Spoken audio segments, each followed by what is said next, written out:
Okay. Okay. I got my gavel. Sorry, no problem. So I'd like to call to order a regular meeting of the Summers Board of Selectmen. Today is May 18th, Thursday, 2023. I'd like to start the meeting off with a Pledge of Allegiance. Please join me. Pledge allegiance to the flag of the United States of America and to the republic for which it stands, one nation, under God, indivisible, with liberty and justice for all.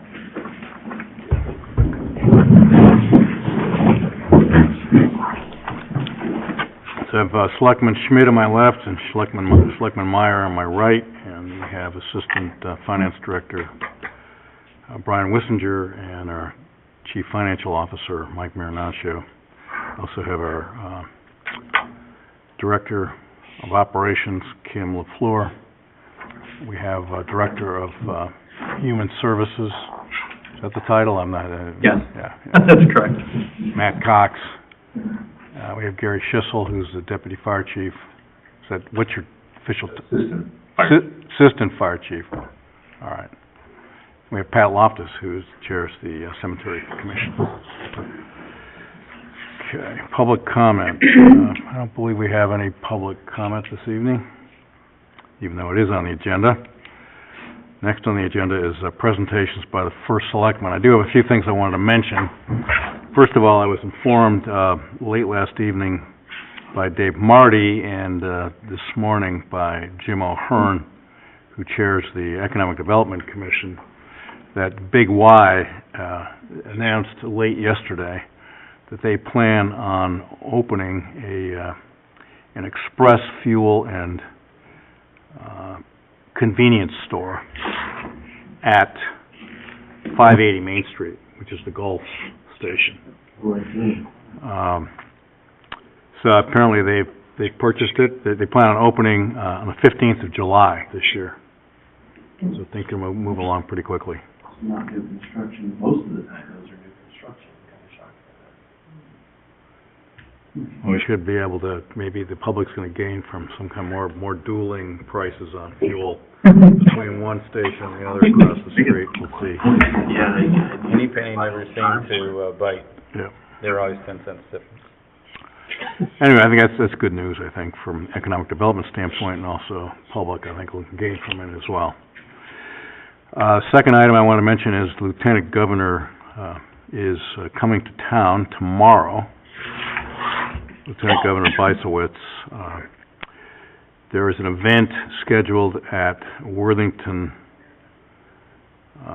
Pond Winery at 1 p.m. tomorrow afternoon.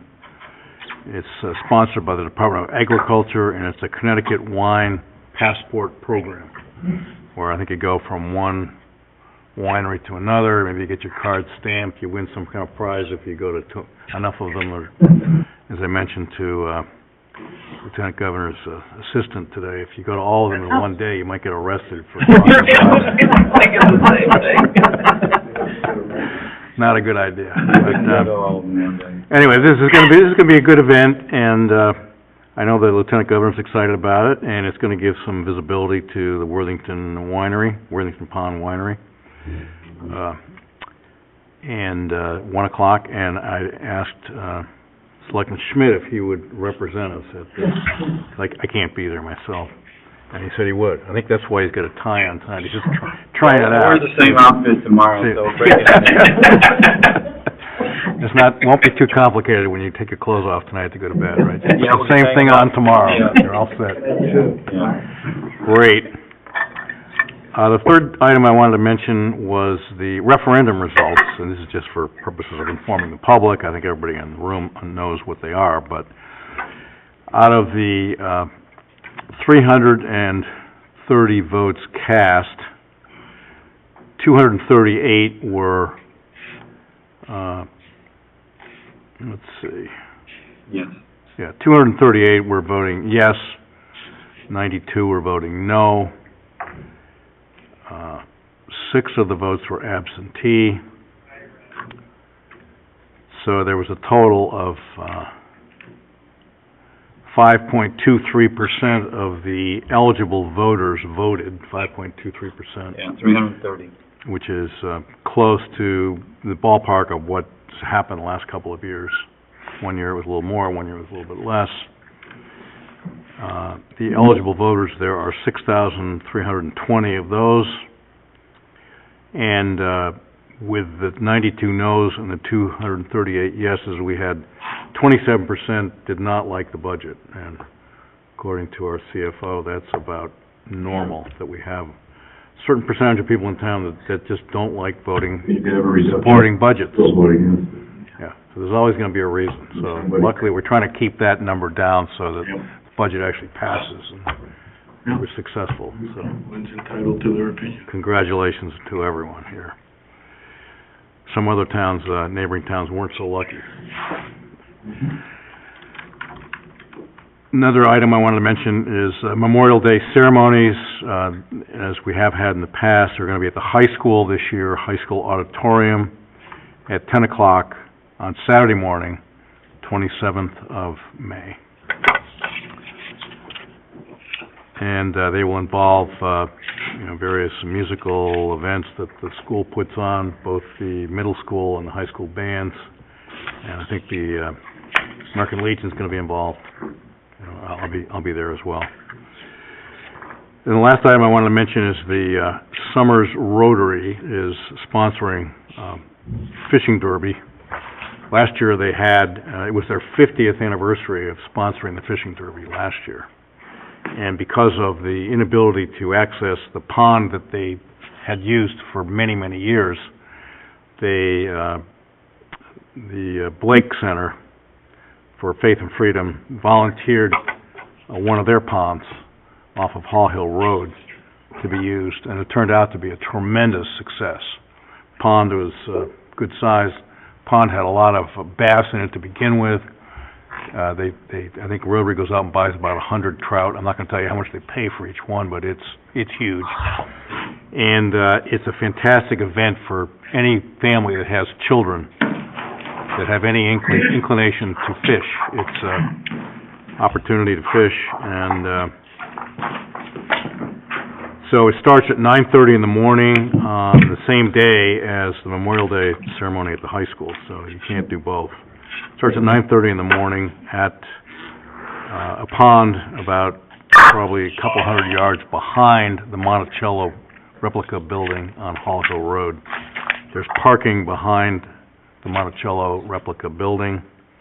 There'll be people directing parking, and I encourage the public to consider attending, because this was a great event last year. I'm sure it will be this year as well, weather permitting. But even if it's bad weather is still good fishing weather. Yeah, so the kids don't care about the bad weather.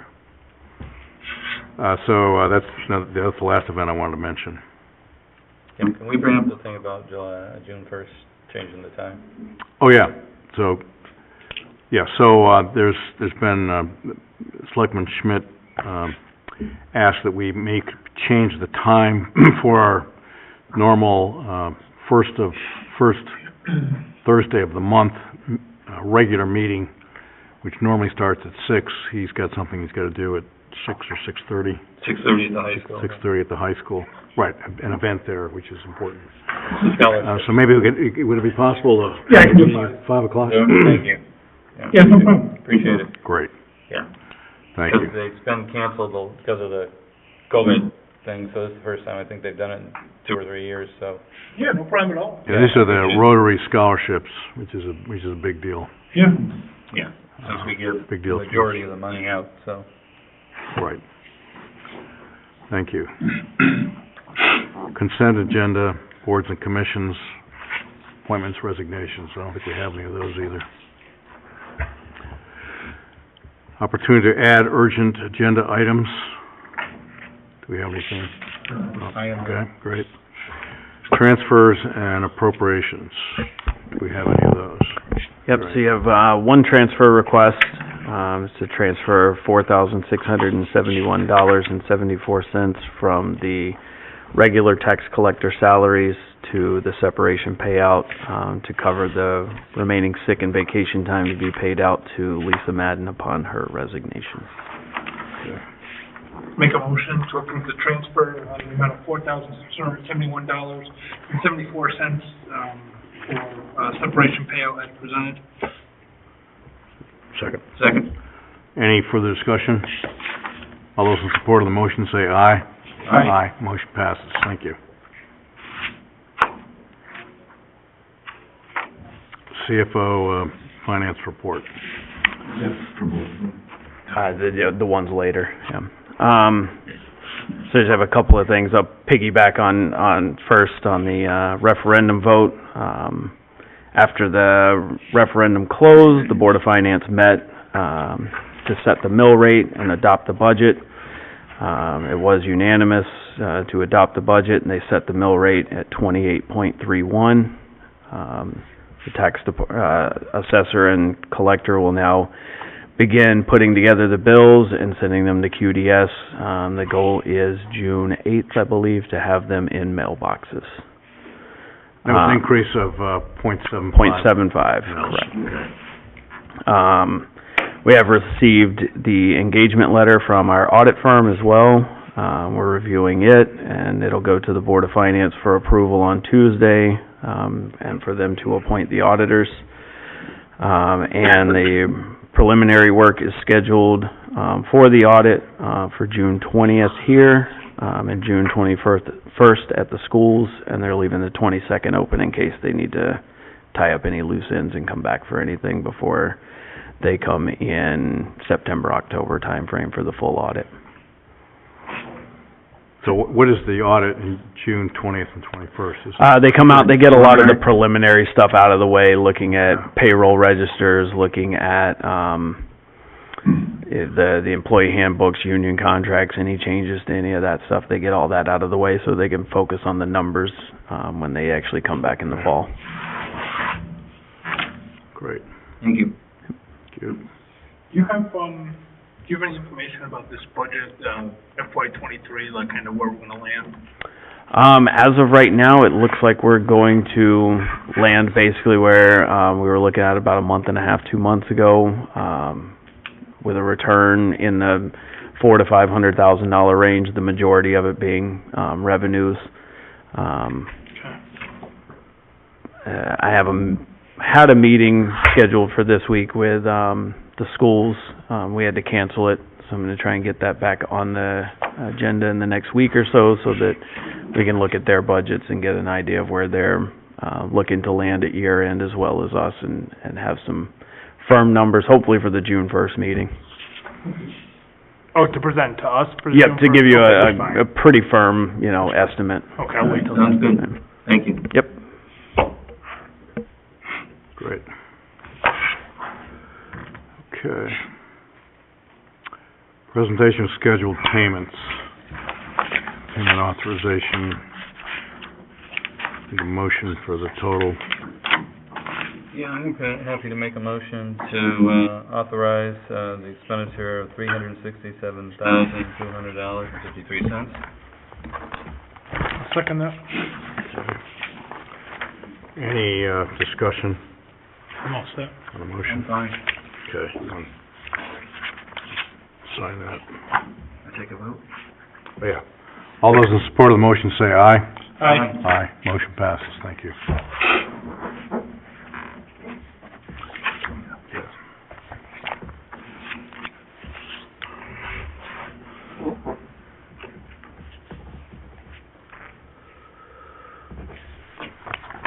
I just saw some of the legal fees in here. I would assume maybe in a month or so we'll probably have another executive session for upgrades. I would assume there's been some progress based on the fees. You're pretty optimistic. Well, yeah, okay. All right, well, we can I'd discuss like to it think another that time. we are making progress, but sometimes it's hard to discern that Okay. amongst all the motions and responses and appeals, and but I think that would be an opportunity. I think we need to sit down with our town attorney and get a feel for Where we're where at. things stand. Yeah, Yeah, maybe in a that'd be a month good or idea. so. Good yeah. suggestion, yep. Okay. and we can do that in June. I Thank know you. we have some complex litigation, which unfortunately costs money, but Yeah, that's a good idea to review that. Okay.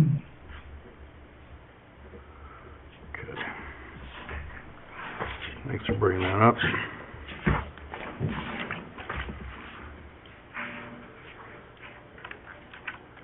Updates from boards and commissions. Have none of those. Pending business, none of that either. Nothing on the agenda. New business. Approval and separation payout for Lisa Madden for the $4,671.74. That's pending before the Board of Finance. Yeah, so I wanted to go ahead and get the approval for the payout, pending the Board of Finance's approval for, the transfer on Tuesday when it goes in front of them. Assuming that they vote yes on it, then, we could pay her out with this week's payroll, and not have to wait 2 more weeks. Good. make a motion to, authorize the treasurer to, issue the payout to Lisa Madden in the amount of $4,671.74, contingent upon approval of the Board of Finance. Second. Any further discussion? All those in support of the motion say aye. Aye. Motion passes. Thank you. Next is acceptance of the resignation of Daniel Parisi as the Director of Land Use, effective May 29, 2023. We have a letter of resignation. I think everybody's seen it. Yep. And it's my belief that he's accepting a job in the town of, is it Cromwell, as the superintendent there for their Water Pollution Control Authority. So it's give you an idea where he's headed. Still gonna do it here too, also. Yeah, he's gonna stay on with our Water Pollution Control Authority, which of course is separate entity from town government, and be their superintendent and their support. We need a motion for this, the resignation acceptance. Yeah, I have to make a motion to accept the resignation of Dan Parisi, Director of Land Use, May 29th, 2023. Second that. Any further discussion? All those in support of the motion say aye. Aye. Motion passes. Thank you. Director Cox, I think you're next up. We have the approval to use Wayland Smith Consulting LLC for evaluation and data technical assistance for Summers. You could just mention what it is and what you'd like us to do. Sure. So this is a pre-planned activity as part of our Drug-Free Communities grant. Bonnie Wayland Smith is very well known in the prevention community. She has about 20 years of experience herself with this particular fund and other programs, working with other programs around the state. The key activities that she'll provide for us is really helping us look at the data that we've already collected, do additional surveys of the coalition of parents, caregivers, adults in the community to get their perceptions of substance use by children and adults in the community, and then to help us really strategically look at the data, select the particular points that we can have meaningful action, and help us implement that. She'll be working with us for about 16, 17 months. The funds are already budgeted, both this year, the remainder of 23, and then into 24, so it was a pre-planned activity. She'll be working directly with myself and Taylor Setzler, as well as the coalition, school personnel, that kind of thing. When you say that the funds are budgeted, does that mean that the funds have also been provided by? Through the DFC grant. DFC grant, okay. Yes. Yeah, they're paid for already. Is she gonna look at that other set of data that you guys, had when that you presented that Summers come together? Well, what is so coincidental, so she is actually, her firm is the firm that implemented the Youth Voices Count survey for us in January, and also 5 years ago in 2017. So she's really familiar with our data. Okay. all of She that. is gonna look at that then. She has, yeah, she's had the data, and that's really the key, is that she's familiar with the data, so she can really help us. Yeah, that's great. I'm glad to Shorten our see you approach. doing it, because I was just kind of informally talking to the superintendent, and I gave him a copy of this. And, because I had an extra one, and I said, I thought, you know, this is something that we really need to act on. Yeah. Yeah. And you've spoken to him as well, correct?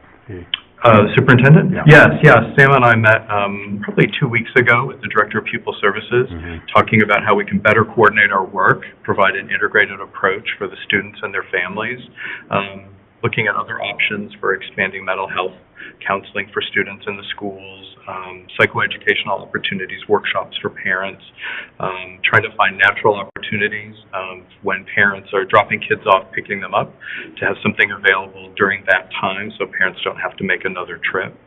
And a couple of our staff are really experienced in doing that kind of training and engaging activities. So we're looking forward to working more closely with them too. The schools are really key to making this work. Great. So we need a motion to authorize the first selectman to sign a contract. I've got a couple questions. So Go number ahead. one, I think Bonnie's great. I think it's gonna be great for our coalition. I think it's what we need, you know, it's required, like you said. The only thing is, I see in here a scope of work. We should actually have a contract with this as well. This isn't a contract. I don't think it needs to come back before us. I mean, the first selectman and operations director have a contract template, but it just, Carl, so he... yeah, so I think we should execute a contract with this as well. Yeah, that was one of her questions. She said some municipalities use Yeah. this as the contract, everyone signs it, and others have their own template, so. Well, I think we make this an addendum, because this is the scope of work and what Sure. she's doing and the cost, but we have our boilerplate language that I think Yeah. needs to be, you know, liability, Yeah. confidentiality of data, background checks, staff that, can, you know, all that stuff, so. Sure. And it's already gone through the attorney and the insurance company, so, Well, this didn't. Just the scope of work. just the scope of work, yeah. Wow. Okay. All right, I mean, because there's no language. Well, there was a certificate of liability insurance with that too. There's no language at all. I don't know how insurance looked at this, because there's nothing in here that talks about it. No, I think what we're waiting on is the actual contract template Yeah, to be able to attach. perfect. That's fine. I'm fine with that. Yeah, that's fine. So we'll do that. I don't think it needs to come back. I think we approve it. Yeah, okay, we'll get the contract template, make Yeah, sure first that's, selectman signs it, attaches the contract to this, and then we're done. Sure. Okay. Sounds Thank good, you. thank you.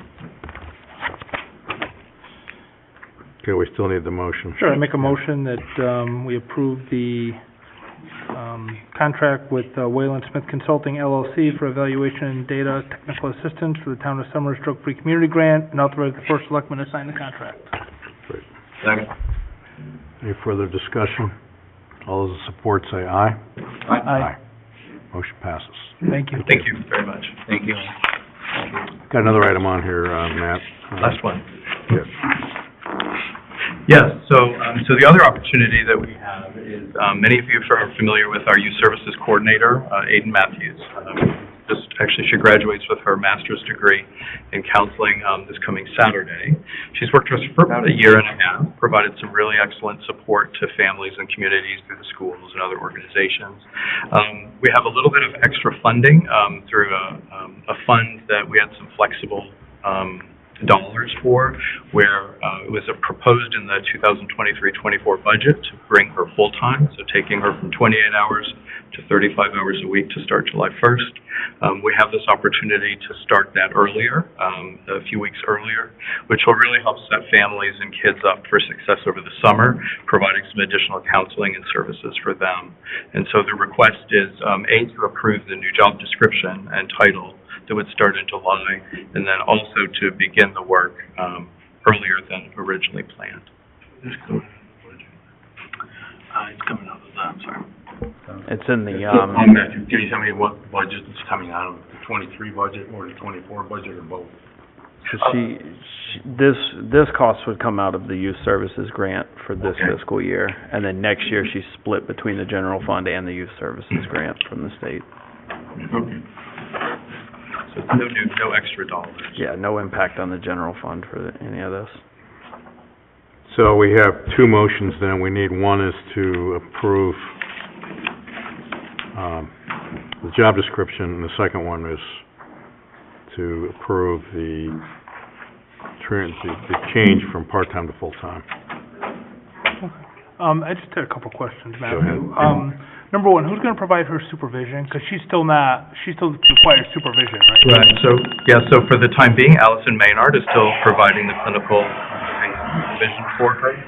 And we just have to talk with Allison to figure out what we do moving forward from August.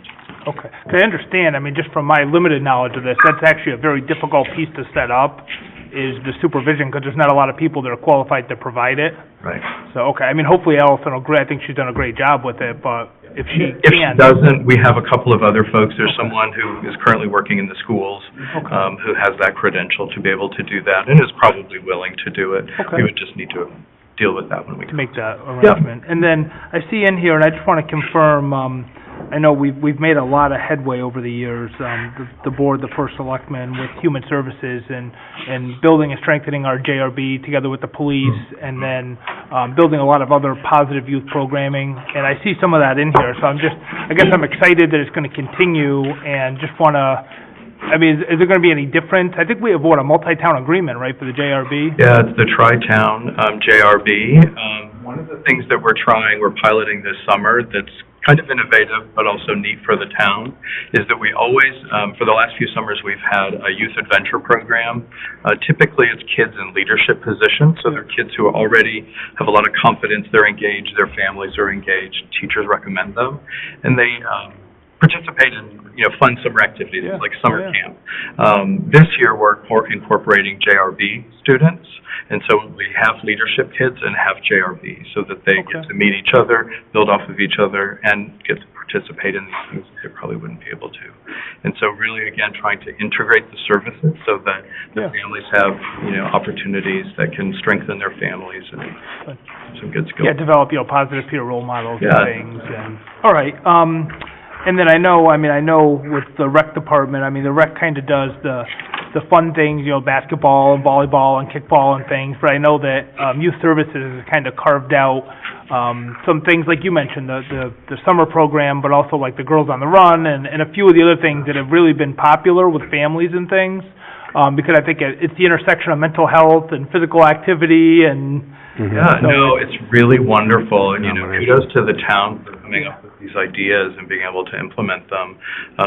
Kids just don't have enough opportunities to get out and play, and do physical activity, but when you can combine that with opportunities to strengthen their character, help build their self-confidence, teach them leadership, how to work as a team, so many of those skills are just lacking in kids nowadays, and so anytime they can build off each other and learn is really good, so it's a nice thing that the town is doing.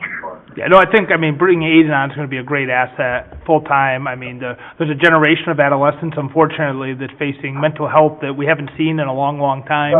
And, we're kind of on an island up here in Summers, and families have to drive a long way to get the services. So by providing them in town is a huge asset. That's right. Yeah, the other thing that's been important to me is, I've recognized over the years that my generation and the generation right before me generally did not do a good job of preparing the next generations of leaders and helping build skills and give people the right experiences so they can take over. And so anytime we can bring some of our young people like Aiden and Taylor and Christina and help them build their skills, their confidence, their leadership abilities, we know that it'll, carry into the future. So it's another good thing. Okay, thank you. So do we have a motion on the floor? You asked for some questions. Yeah, I'm good. So we need to make a motion to approve the job description? Right. So I make a motion to approve the youth service social worker job description as presented. Oh, actually, no, I have one question on that, Matthew, sorry. I see here in the bullets, on page 1, it says mental health counseling. In the second bullet, I don't know if you have it in front of you, it says diagnose. Yep. So I guess my only concern in speaking to people in the field, master's level can't diagnose. I think you have to be an LCSW to diagnose. Well, and that would be that next step. And so she would get to that point when she gets her licensure as an LCSW. And when does she expect to do that? Yeah, so that would be within the next 6 months or so. Right. Yeah. Oh, that soon? Yeah. Right. Fantastic. Yeah. Well, it's an LMSW, right? It's a master's level? But then to become a LCSW is another step, It's right? another step, exactly, and How that's long what until she's she gets pursuing. that? That should be another 6 months, Okay, yeah. okay. Just that, under qualifications. Yeah, you mentioned that. It says what? 6 months of hire. Okay. Okay.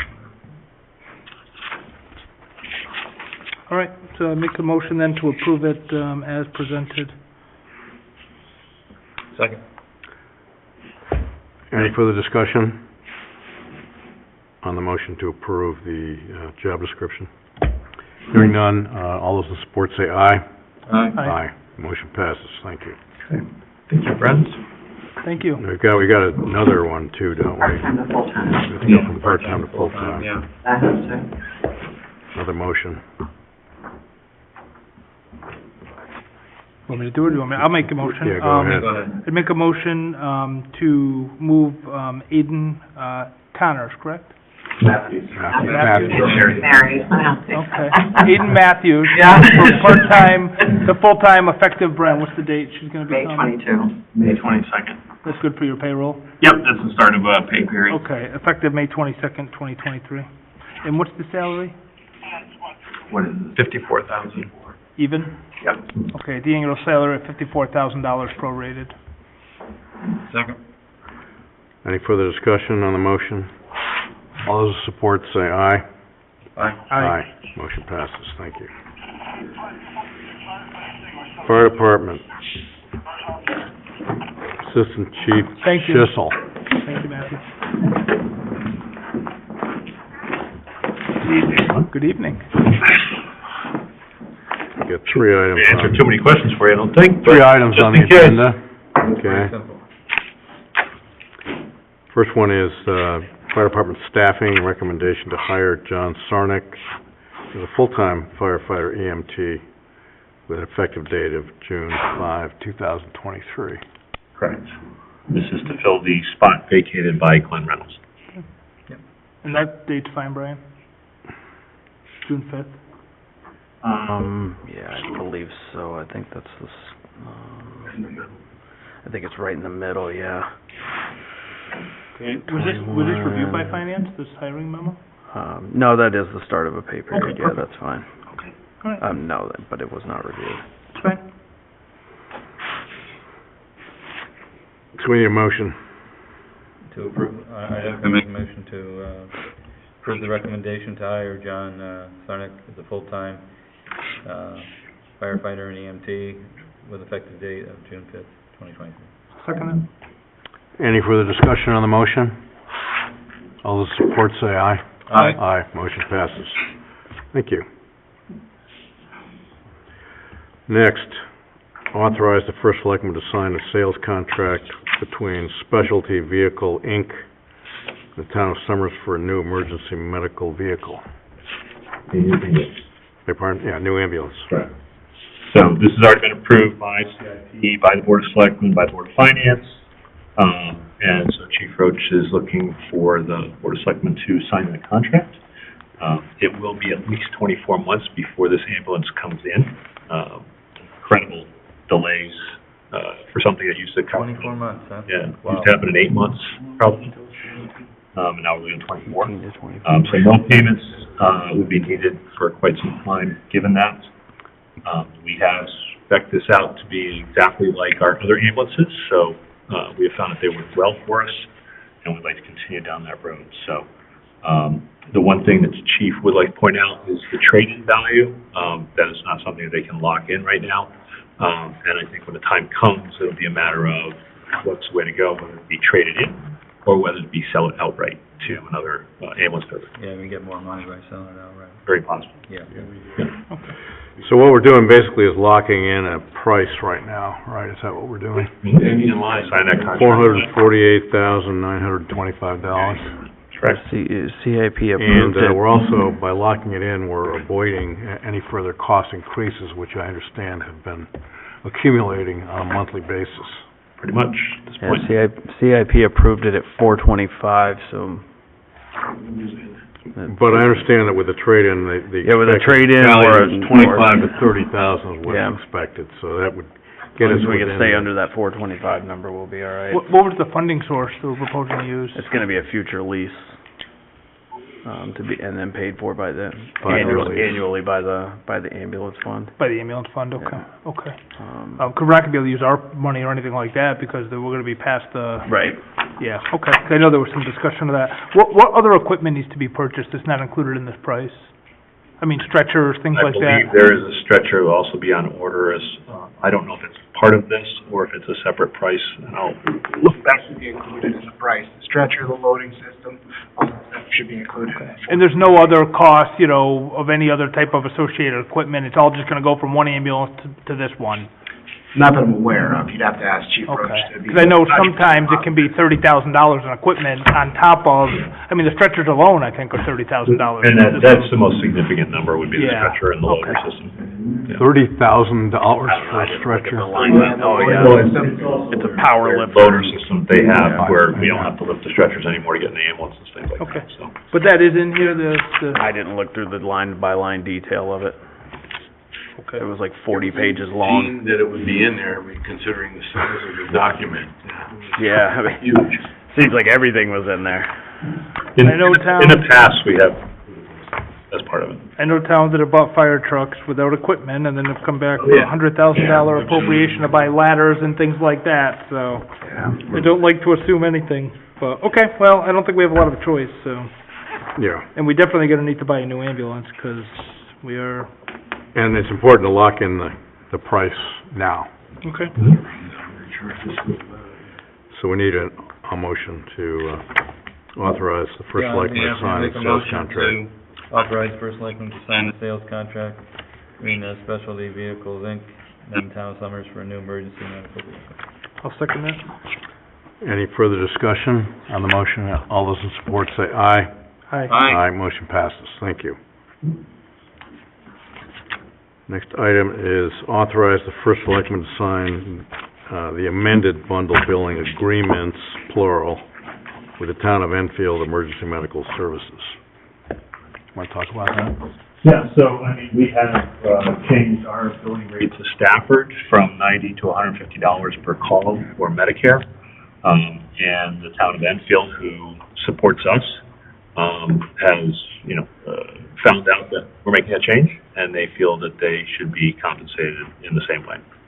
It is a much smaller number of calls that, would be going to Enfield. I hear it's about 10 calls a year, Yeah, 10, I'd say 10 to 20 range at the most. and these are mutually supported, reciprocal agreements, so one is an agreement with Enfield, pay them the $150, and Correct. the other agreement is for them to Is for Stafford to pay Agree. us, yeah. pay us $150. Mhm. No, from Enfield. Oh, from Enfield as well. Yeah. Okay, I'm not sure on that, I'll tell you the truth.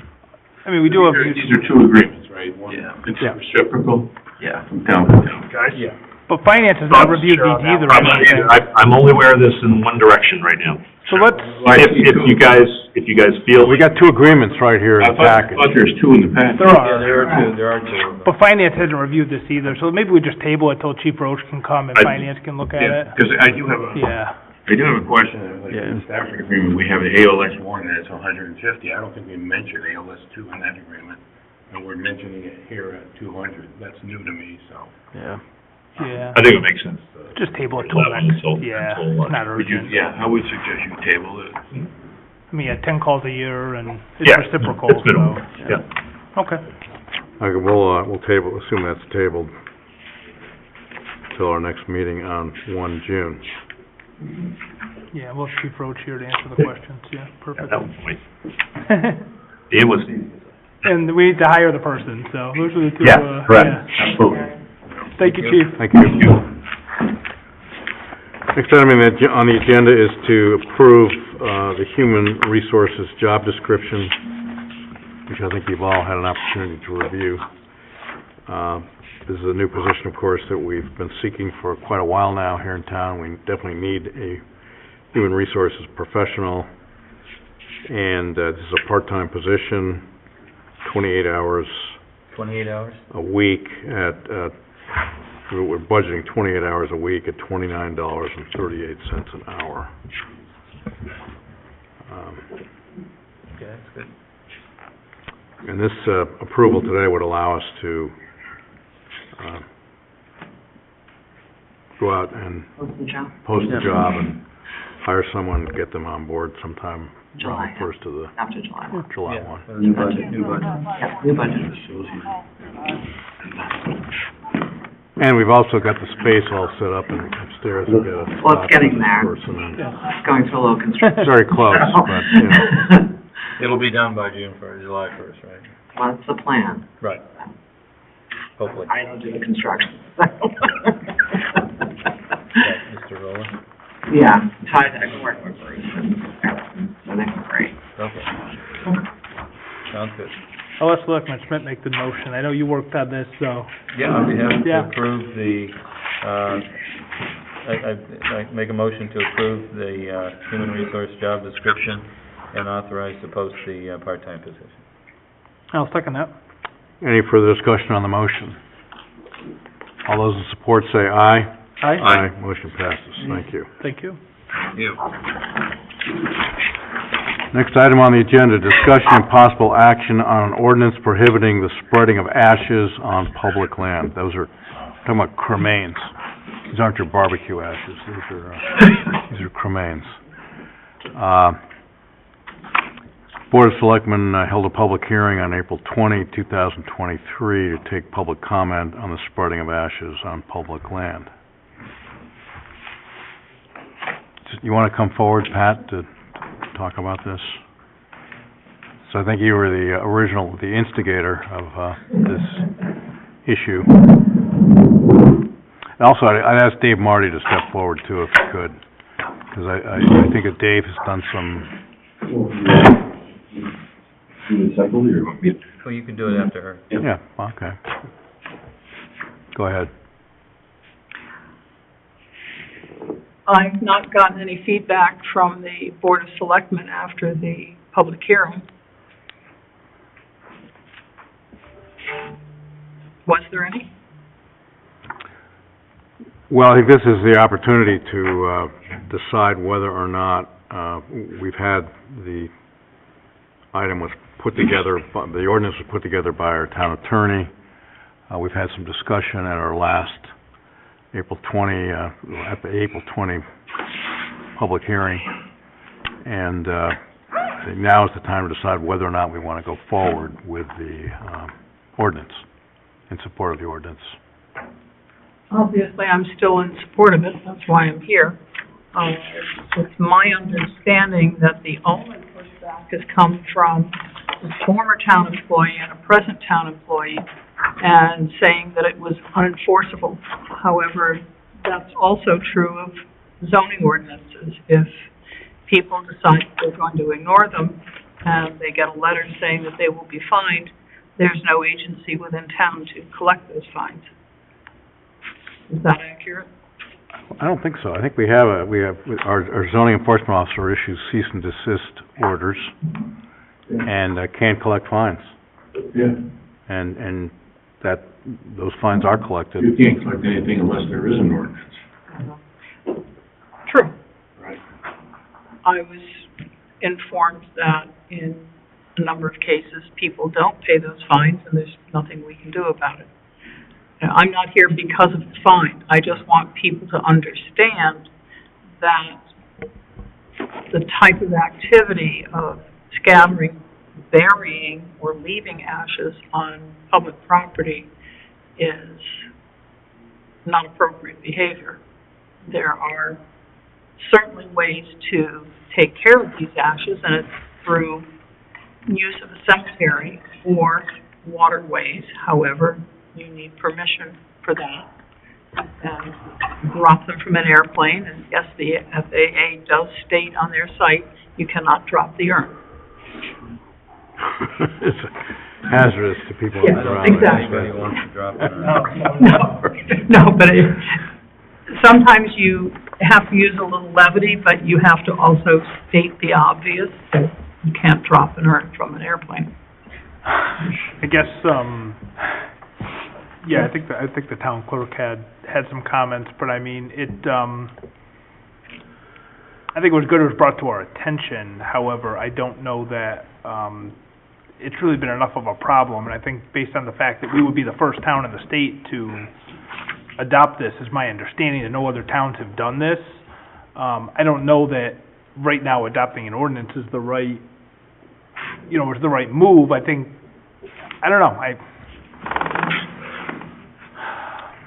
I guess the, First. wait, pardon? Yeah. Someone has to be first. Yeah, I don't like to just, I mean, I guess my only hesitation is I don't like to legislate, unless there's a very, very, very compelling reason. I mean, there's no public health concern here because the ashes are safe. Yeah. They're not a public health concern. I mean, there's not really a public safety concern. I don't know. I mean, I have mixed thoughts about it. I mean, I know we've spoken, and I certainly understand where the concerns can come from. I just don't know if it rises to the level of requiring legislation, is I guess my only hesitation. In the 6 months prior to my bringing this to Selectman Keeney's attention in December, we had 2 separate issues in town within that 6-month period. I'd like to nip it in the bud. And what were those issues? Just maybe you could just mention what they were, just for the record. We had someone leave a box from a funeral home, which had a person's name, date of birth, date of death, and that box of cremains was left at Center Cemetery leaning against a stone. With the amount of information on that box, I was able to track down where this person was originally from. It was the Boston area, and a family number. I don't want to be too specific because I don't want to embarrass the person, but a family member living in Massachusetts, but not very far from us, brought them to Center Cemetery and just left it. And when I contacted that person by phone, I was told, well, they've been in the closet for 8-9 years, and she didn't go to So what would have been the proper left. way to dispose of those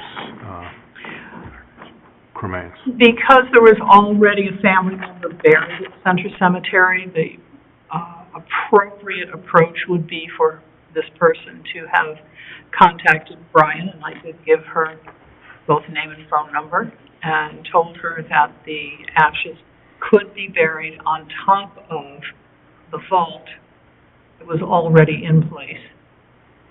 And she said, will this cost any money? And I said, yes, but that's between you and the business office in town. And she was very quiet. I got the feeling that finances might be an issue, maybe not, but because the phone kind of went really quiet at that point, I thought that finances might have been her particular issue. What was the cost, Brian? It depends on the day of the week, time of year, everything. I kid you not, it ranges anywhere from $550 to $1,250, depending on what day. To bury cremains. Yep. Wow. And it depends on the day of the week and the time of the year. So. And it's perfectly... That's from our resident out in Enfield, or somebody that does that for a living? Yeah, we have a contract with a digging service, and they have their fee, and then the cemetery committee set their fee, and they make, $100 or so on it, but never anything really, lucrative.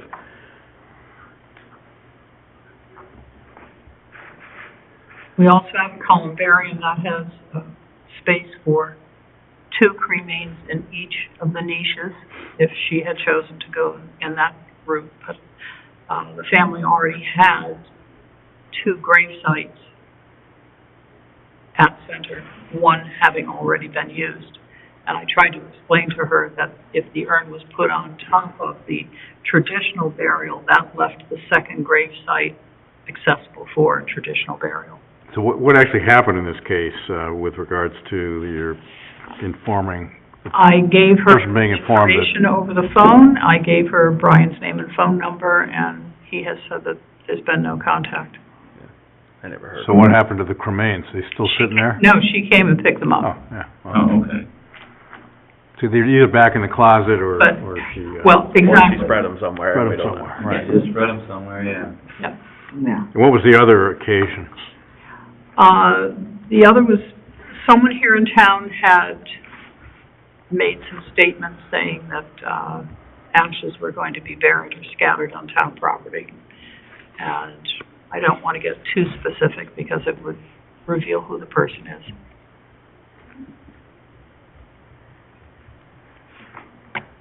But what, and the end result was? The end result, as far as I know, ashes are still at home. I don't know if they're in a closet or on the mantle, but as far as I know, they have not been spread on town property. The person asked me to advocate for her, and I said I could not do that because of my position on the cemetery committee. I had to defend the town instead. Did she say why she wanted to scatter them on town property versus her backyard, or If I get into that, it would be very obvious who the person was, and I don't want to. Oh, really? I think, I mean, the concerns, I mean, like I said, I mean, what weighs in my mind at least, you know, is there a public safety concern? I think then there's a compelling government reason. Is there a public health concern? I think then there's a compelling reason. I think the problem is, on the other side of the coin, I mean, most of the reasons I've heard centered on revenue, you know, that we want to still be able to collect revenue in the cemetery, and I don't see that as a compelling reason. What I do see, though, as a problem, and we've already seen it here at several meetings, is, you know, the scattering of the remains, the disposition is a highly personal thing for people and very emotional and passionate. And I would hate to put our police officers in the situation of having to make a decision or take some type of enforcement action because we want to collect revenue and, you know, and open up the cemeteries as opposed to them harmlessly scattering them. I mean, we've never gotten a single complaint. You know, no residents ever come and said, my child was at the playground and, you know, people were scattering ashes. Well, you know. Hasn't happened yet. Well, I don't know. I mean, I'm kind of reluctant to legislate something without a really compelling reason, especially when the police could potentially, if someone that made a complaint and they had to enforce it, it's gonna put them in a really bad spot as well because of the personal nature. I mean, if someone scattered their ashes in the mill pond, you know, it's public land. It's a waterway which is regulated. But I don't know that it's illegal. It's not a reservoir. It's considered a waterway that goes to the Connecticut River and to the ocean, although I doubt that. Yeah, but I don't think there's any regulation as far as, That is regulated, yes. Okay. Scattering Commission. on the waterways? Yeah, okay. All right, well, I mean, I would, But again, how many people do it and don't follow the regulations and don't get caught? And, How do you know they're gonna do it? right. that's what I'm afraid of. I mean, I don't know that it's gonna be, What do they mean? I'm it's not inclined like it's to- a huge production, If you know, you're someone taking a little decides- baggie and.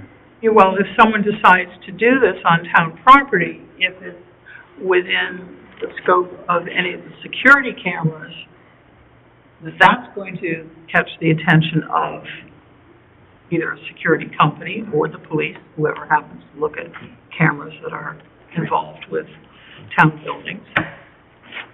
Well, So the bottom line is, Well, anyway. I think the maximum fine here, because the town attorney mentioned that because of the level of offense, the fine can't be more than $200. I think that was the bottom line. well, Bill had mentioned that at the last, one of the last meetings. I'd like to hear There from was a cap on it. I'd like to hear from Mr. Marty, because he had given us things on, May 8th, he did quite a bit of research, and, you know, I would like to hear from him about what the state laws actually are. Go ahead. I guess first of all, Dave Marty, yeah. and Dave Marty, I'm Clark, live at 50 Springfield Road. First of all, I truly understand where Pat's coming from, and but my concerns are really about things that I wrote out. The three key things that I think are, and Bill's touched on all. One is the resulting ashes from cremation are harmless and pose no health risk. So, and then the second point, that I don't think that the law is enforceable.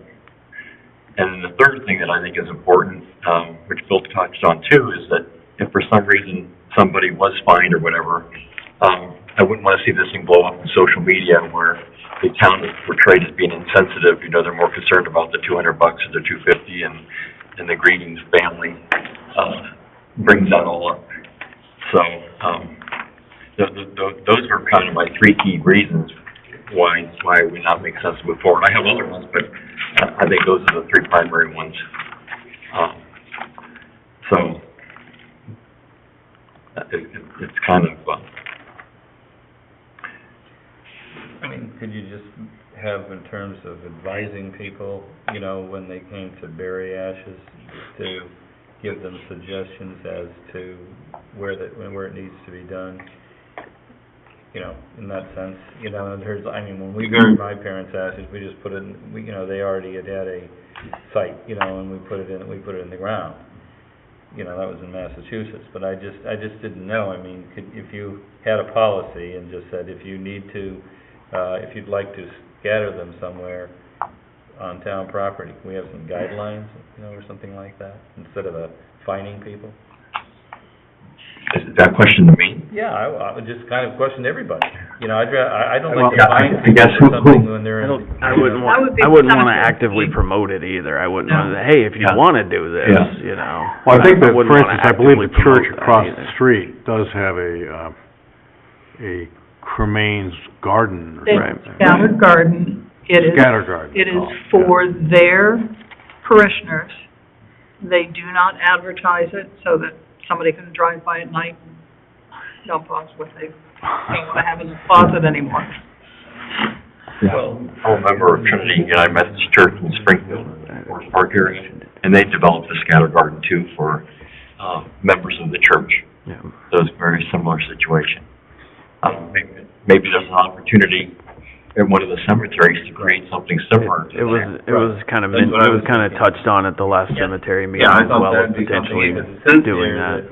in what you had given to us, Dave, it says scattering gardens, it says, you know, you could designate that in your, you know, cemetery. Yeah.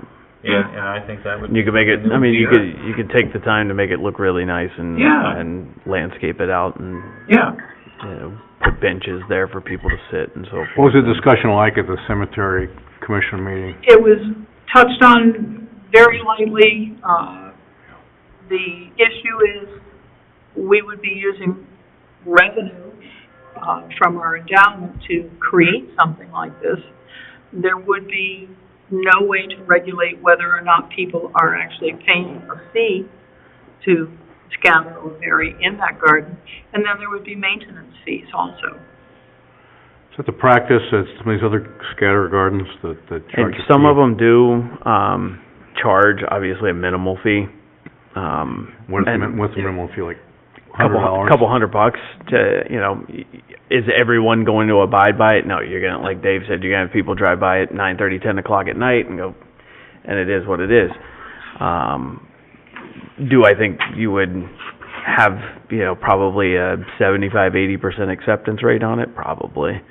You know, there's always gonna be the outliers, so. I just think it's something that, you know, people have the option to do it. You could tell them.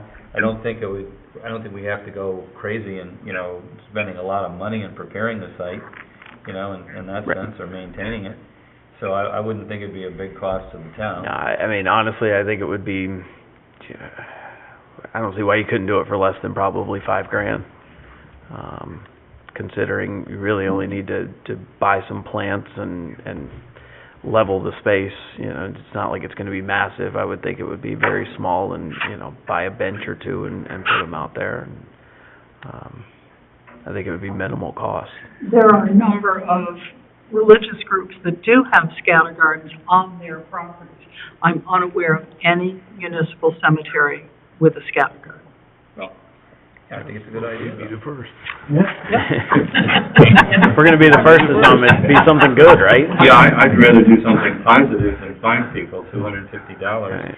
I never made that recommendation. Well, I'm just saying, well, whatever, but I would rather, What recommendation didn't you give? What was that?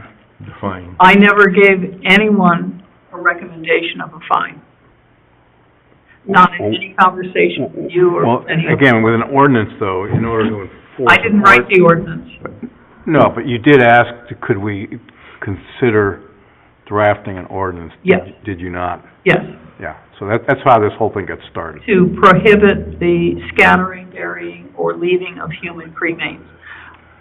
And I think we do have that ordinance before us, right? That's what we have. And That's what we're looking at. somehow pets got included in that, and somehow a fine got included in that, but that came. Well, again, I don't know how you have an ordinance without some kind of enforcement mechanism or some kind of fine, but if people break the ordinance, I what think you happens? need to have a fine associated with it, but, Yeah. I mean, I think it's been, the bottom line, I think it's been a good conversation. I think it's been a good dialogue. I mean, I just don't know if a fine in an ordinance is the right move. I think the constructive move, like we've discussed here, is maybe, and I think the town could provide some in-kind services through Public Works to. Right, I don't think Todd or Bruce would have any I issue think we with could that. knock the cost down to be minimal. I mean, it would just be some stone, and the town may even be able to help with some of that, Yeah. because, yeah, I think it'd be a good service for people. I think it would be. Yeah, it would be a positive thing in that sense. And offer another option for people who, may not be able to afford, like you said, a Right. $1,200 burial and, Right. Oh, yeah. Yeah. $2,000 Now you're putting the funeral cemeteries out of business, right? No, because at the end of the day, that you'll make something off of it, and for what? Very minimal. Well, we could ask for donations. I like We could that. ask people for donations. I like the donation. Well, I think I'm gonna call the question here about the ordinance. Do we have a, Tim, go ahead. Is that in cemeteries, traditionally, it's kind of a traditional thing where the family has the plot and the grandparents are there and the relative extended families. And the key thing is that if people want to continue that and have some type of marker, and the columbarium was a thing that you added to give it a more economical option to do that, where your name is actually there. In these scatter garden situations, there's no identification of who's there. There's no historical record, right, you're right. And I think over time, just for economic reasons and the kind of the disintegration of the family unit, or not as strong of family units, that there will be more of this anonymous type of spreading situation. And there will be more people that will also kind of want that, if they're concerned about their earth or whatever, saying, I don't want to take up more real estate for clouds and whatnot. So I think there will always be the need for cemeteries, and they're going to be there, but there's also a new potential need for other options. And I think it'd be worthwhile for the cemetery committee to pursue those, because even though the revenue stream isn't as strong as what the traditional track is, there is still potential for a revenue stream there. Well, I think you made me think, I think the revenue is potentially, maybe we charge a recording fee, maybe we keep an official record, and, maybe it's $100 recording fee or something, and it would be an attestation someone would sign that they were scattered there, but I mean, it's not different than a burial, because they're handing an urn, nobody knows what's in the urn. Yeah. I mean, so maybe that's the small revenue fee if someone chose to have a recording and a permanent record. We put that into our fee schedule, and we have yeah. That is a good idea. So, And then for somebody who can't afford it or doesn't want to have it tuned, then that's fine. but they have a permanent record of the disposition, so if someone genealogy or whatever, it would be in the town's records permanently, so. There are other options. David Morgan, one of our members, had mentioned it at the last meeting. The industry itself has changed and evolved pretty rapidly over the last 10 to 20 years. And there are new ways to contain, if you will, ashes. Some is to put them into glass. Sure. They're made into jewelry, they're made into rocks, which you can then put in your own garden, for instance. I don't know if we want to add anything like that to a scatter garden where people could leave either rocks or glass. I'm a little iffy on glass. Yeah, it'd be iffy on glass, but I mean, leaving a rock behind. I think the would- rock is fine. I think it would be a great idea too. Yeah. Also, there are these biodegradable vessels as well that are used, that they put the ashes in. I thought the neatest thing was the ice coffin. Yeah. If you're gonna bury yourself in the sea, you put your ashes in this ice coffin, and then when it melts and the ashes go in there. That's sort of the biodegradable thing I was telling you too. Agree with Green that. burials are not yet legal in Connecticut. Okay, well, I think we've got definitely some interesting, ideas to pursue, that are an alternative to an ordinance of this nature. And I think that we need to act on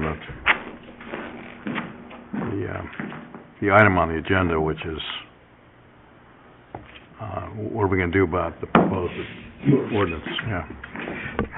I'm not in favor of an ordinance at this point. All right, so for the purposes of a vote, then I'll make a motion to adopt the ordinance, prohibiting the spreading of ashes on public land, as presented. You wanna second that? No, I don't. I'll second it. So, all those in favor of, in support of the ordinance as drafted, say aye. All those opposed, say nay. Nay. No. Nay. So I think it was a good discussion. I think we've got a good record created here, and, got some things we need to pursue in the future. Thank you. Okay, thank you. Thank you, Dave, for doing some research, helped educate me. So the last item on the agenda, well, next to last, is the penultimate. There is the, authorize the first selectman to sign an agreement for legislative lobbying services with Sullivan and LaShane. I'd just like to state a few things here that, I'd like to share with everyone. Mike Marinaccio and I went in to speak with Patrick Sullivan, and we ran into Patty LaShane as well while we were at the meeting. I've known Sullivan LaShane for 32 years because they are one of the chief lobbying firms in Hartford. I know them to be very effective, and they have a history of good results. I've been in cases with them where I was on the other side when I was at DEP, and they defeated me every time. So I felt that pain. But I know they're very legitimate. They're experienced personnel, and they're highly respected in the Capitol, not only in the state capitol but also at the federal level. In the meeting that Mike Marinaccio and I attended with Patrick Sullivan at his office, which is literally right across the street from the Capitol in Hartford, they talked about the opportunities. First of all, the fact that I heard about this originally from speaking with the first selectman of Windsor Locks, when I was speaking to him about another subject, and he just mentioned that he had just signed this agreement with Sullivan and LaShane and some of the opportunities that are presented to his town. And I thought, gee, I think it might be worth investigating that this summer. So that's why Mike and I went in to talk to him. And what we learned was there are number one, that they are experts, that we have people that work on our staffs here in Summers that can draft applications for grants, but are not always aware of what are the particularly sensitive words that will trigger interest on the receiving end, and what are the grants that are available, and how do we get them, and where's the money? That's another thing. Where is the money? And we know that the state has a lot of money these days, but the question is, how do we get some of it? And I think there's some real needs, and the areas I think that this could be helpful to us is, number one, under state and federal infrastructure spending. This includes a new focus they have now on community centers and sidewalks, and the sensitivity that this grant program has to placing a large importance on issues of equity and diversity, and having those issues addressed directly in the application to really land interest on the receiving end. I think that's one area. Another one is the State Bond Commission. I know that, Sullivan and Lashane is tremendously well respected at that level. This is, of course, run by the governor. They have personal relationship with the governor and leadership and the legislature. And I think there might be some opportunities, if you can't get the money in one area, you can try another. And the bond commission is one that small towns invariably do not get involved with because it's just something that's foreign to them. But it's certainly, a source of revenue, and I think an area there where the bond commission itself would welcome the opportunity to assist smaller towns. Another item they mentioned, I think that could also be helpful, is we spoke about the HVAC needs for our school system in town, and the fact that, needless to say, they're aware of many other towns that have similar needs.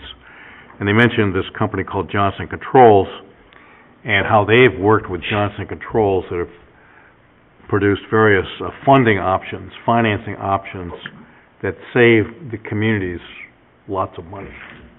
So because of the size of our potential need for HVAC improvements here in town, somewhere in the range of $23 to $25 million, and the fact that this organization has experience in this arena is another area where they could help us. And they also have contracts with other towns right now, which include Vernon, Norwich, Ridgefield, and Windsor Locks, just to give you an idea of the mix of towns that they are working with. And this is a contract, I believe, that's $2,500 a month for 12 months, is it? Oh, no, the way this contract is written is for 7 months. It goes from May to the end of the year, so to December 15th. So it's at $17,500 at $2,500 a month, and about 5,000. You pay a month in advance. Would be 5,000 would be in the fiscal 23, and 12,500 would be in fiscal 24. The contract doesn't start until you sign it, right? And that's correct. You might have to pay the whole $2,500 for the month of May, since half the month's already over with. I would not think we would be charged for May, yeah. So we do have a funding source identified for this then? For current year, we have, what's the name of the account? Well, it's within an available appropriation. Yeah, we do have within the current year budget, for professional services. Okay, and the town attorney's reviewed this and okay with this arrangement? Yeah, he reviewed it, he commented on it, his comments have been And we incorporated. adopted his comments, and they made corrections to, Yeah. And I really see little risk. I mean, we have a 30-day termination if we're not happy. We can terminate the agreement, and Just one it's grant. essentially month to month. You basically, one grant, you get a payback on this. I mean, they are... if we land one grant, in other words, we've made our money back already. Yeah.